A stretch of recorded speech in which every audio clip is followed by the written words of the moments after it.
নমস্কার, কেমন আছেন সবাই? এখন বিকেল 5টা 20 মতো বাজে। আমরা চলে এসেছি পাকিস্তানে। পাকিস্তান মানে যে পাকিস্তান ভাবছেন সে পাকিস্তান নয়, এটা হচ্ছে পশ্চিম মেদিনীপুর জেলার নগরের পাকিস্তান। এখানে একটা জৈব সারের কারখানা হয়েছে, সেটাই দেখতে এলাম। যে দেখুন,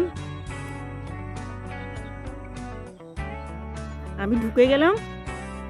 যে দেখছেন চারিদিকে আবর্জনাময় একেবারে।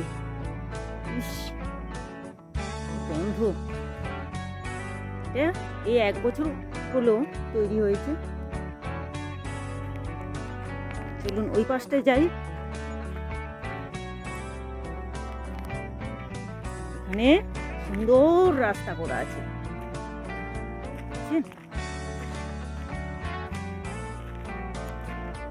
এটা জৈব সার কারখানার অফিস রুম। এখানে আবার লেখা আছে, সঠিক স্থানে আবর্জনা ফেলুন, স্বচ্ছ ভারত গড়ে তুলুন।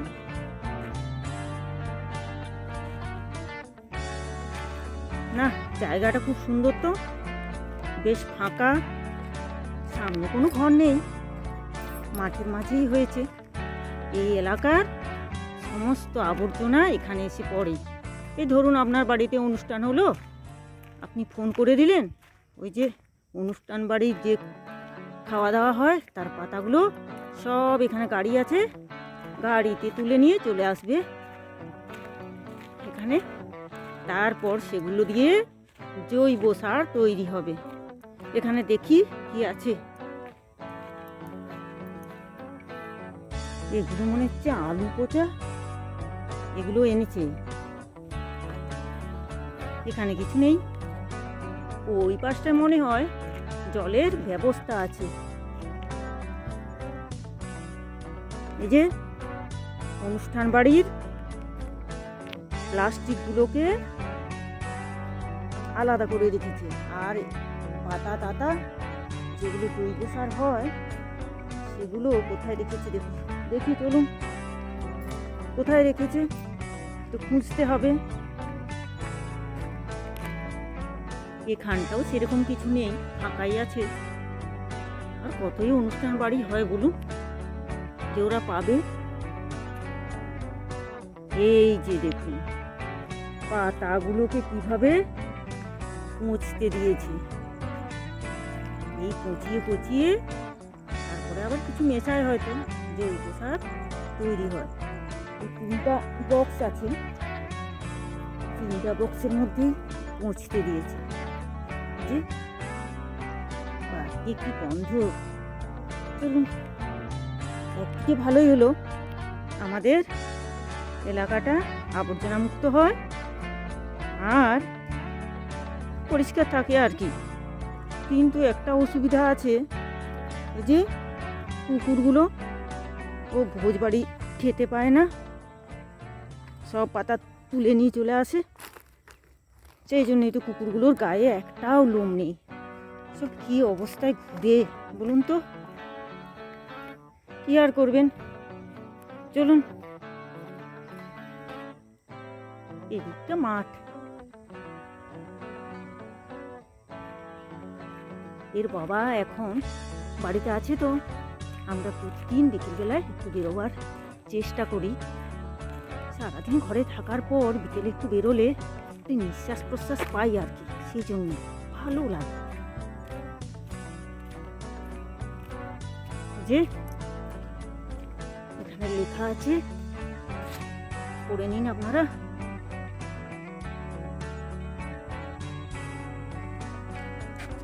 যে পচনশীল আর অপচনশীল কঠিন বর্জ্য।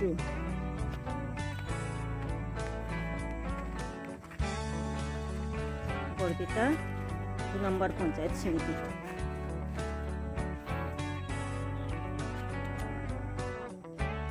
তো চলুন অন্যদিকে যাই।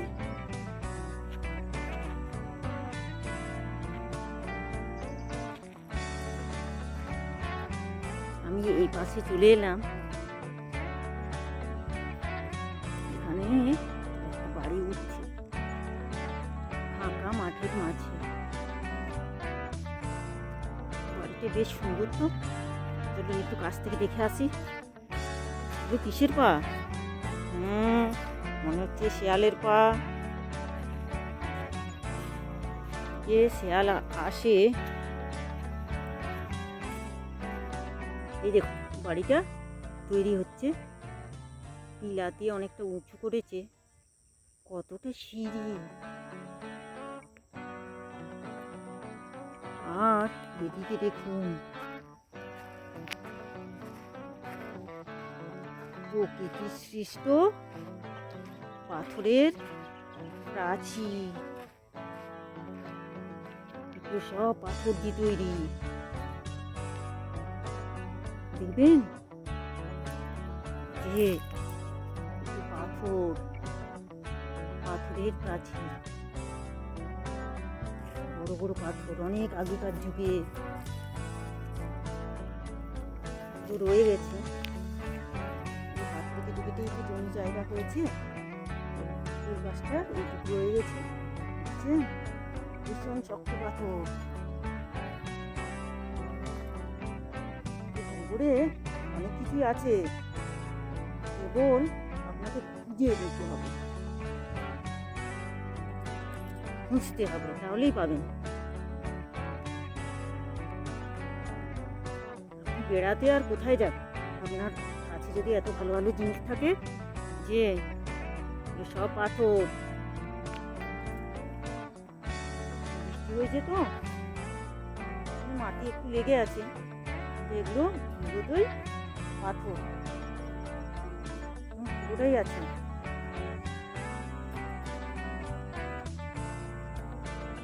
আমরা এই পাশটা চলে এলাম, হচ্ছে কালাবতী বীচ। এখানে একটা গ্রাম আছে যার নাম কালাবতী, আমাদের হোমগড়ের খুব কাছেই। আর এটা খাল মনে হয়, যে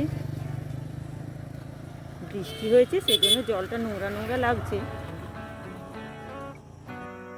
যে নিচের দিকটা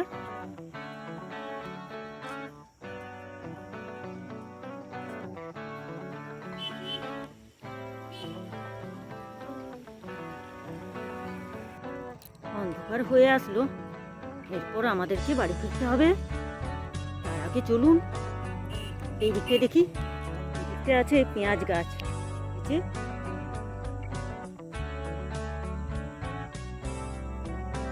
পেঁয়াজ গাছগুলো দেখেই ছুটে এলাম। মোড়া মোড়া হয়েছে, যা রোদ দিল কদিন, মরবে না আবার।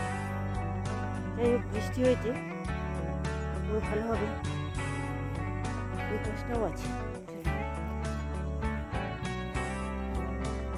এগুলো দেখে আমার দিদি যা খুশি হবে, মনে করবে সব রান্নাঘরে নিয়ে চলে যাই। এগুলো ভালো আছে।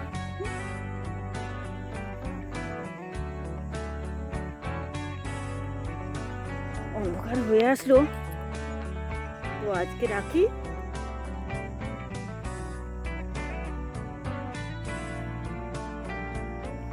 দাঁড়ান,